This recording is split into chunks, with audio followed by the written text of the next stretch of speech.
She walked into the restaurant, dressed like anyone else. No diamonds, no designer labels, no sign of the wealth she carried. To the staff, she was just another customer ordering a simple steak dinner. But what she didn't know was that her presence alone would stir something far deeper than a meal. Across the table stood a waiter who had faced silent battles most people never see, struggles marked not by choice, but by skin. And when he finally approached her with a message, it wasn't about food, it was about truth. What could a single sentence reveal that would leave a millionaire trembling with tears? It was supposed to be an ordinary evening, the kind that wealthy people rarely think twice about. The woman, who had built her fortune quietly and lived without flaunting it, slipped into a small family-owned restaurant in the city. No cameras followed her, no headlines chased her name. She wanted to disappear into normalcy, to sit at a corner table and enjoy a simple steak, something she hadn't done in years, without reservation books or private chefs. But in that choice to blend in, to disguise herself as just another diner, she unknowingly stepped into a story much larger than herself. Because on the other side of the dining room stood a man who had lived a very different life.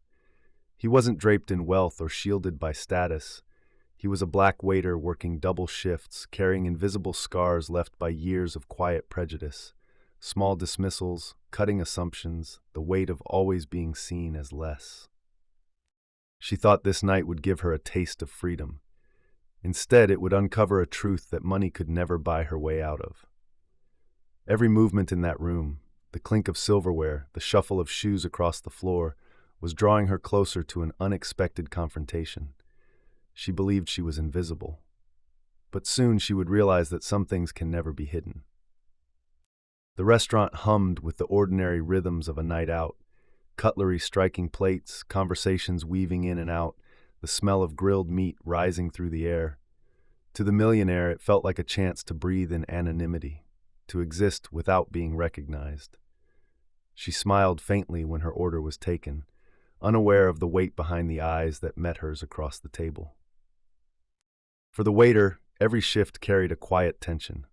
He had grown used to the way customers sized him up before he spoke, the way their tone shifted depending on who they thought he was. Some smiled politely, others spoke slowly, as if his skin meant his ears didn't understand. The wounds were never loud, but they stacked over time like bricks on his shoulders. Tonight, he carried them again, until he noticed something different. The woman he was serving seemed plain, almost deliberately unremarkable. But there was a carefulness about her, the kind of practiced grace that doesn't come from struggle, but from privilege. He had seen it before in boardrooms when he worked catering events, in country clubs where he wasn't allowed to linger. Something about her posture told him she was used to being unseen when she wanted to be. And yet, for once, she wasn't in control of the room. As the meal went on, whispers stirred. A couple at the bar made a snide remark when the waiter passed by, something sharp and muttered just low enough to be deniable.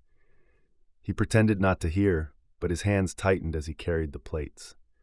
The millionaire noticed the change in his expression, the way his jaw clenched, but she didn't yet understand. Her steak arrived, perfectly seared, plated with care.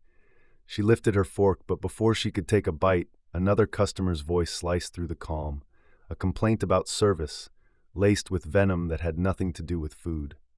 The words were directed at the waiter, loud enough for the room to hear, and for a moment time stopped.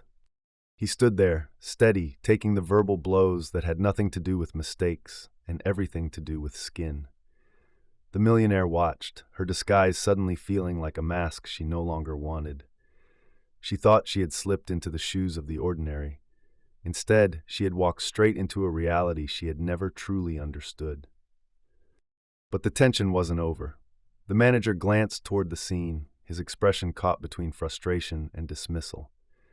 He looked at the waiter not as someone wronged, but as a problem to smooth over quickly. The woman felt a twist in her stomach. This wasn't about customer service. This was about dignity.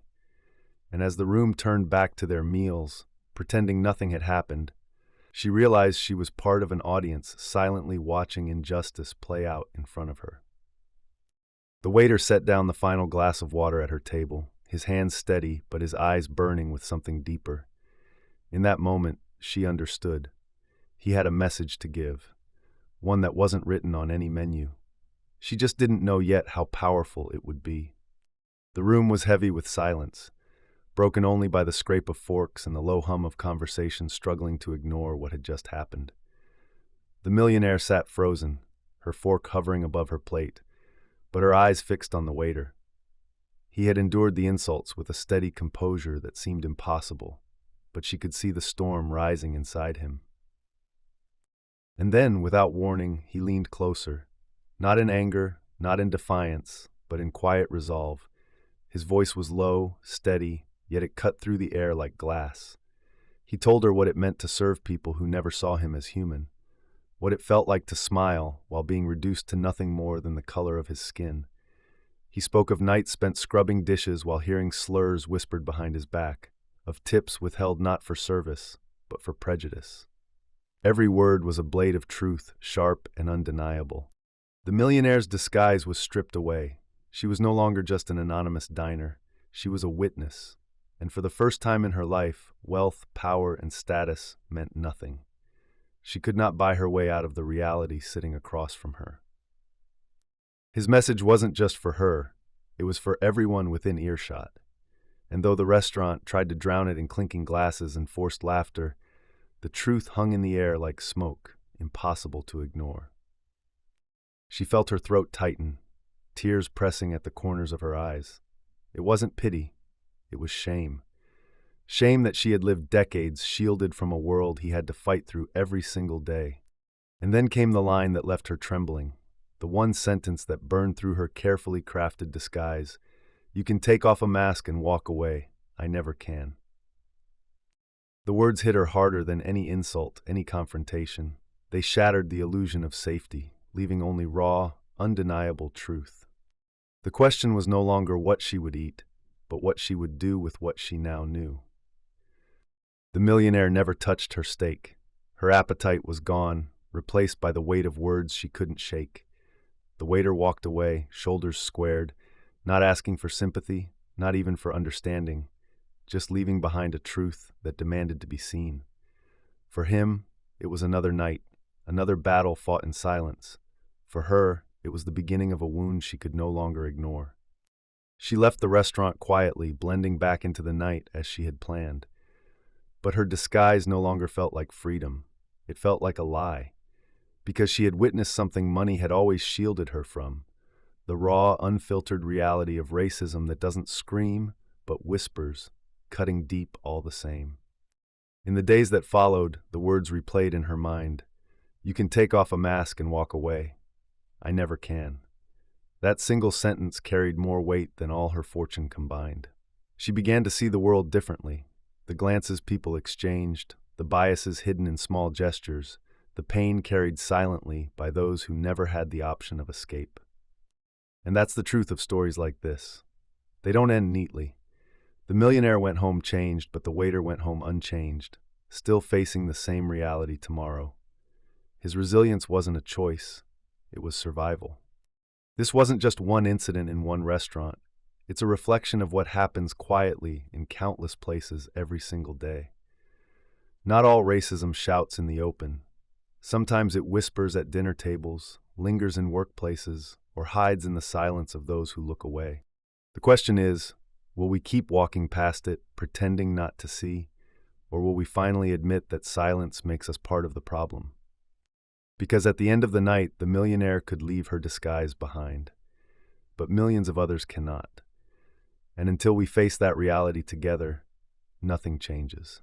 So I'll leave you with this. If one sentence can shake a millionaire to tears, what could it do to us, if only we'd listen?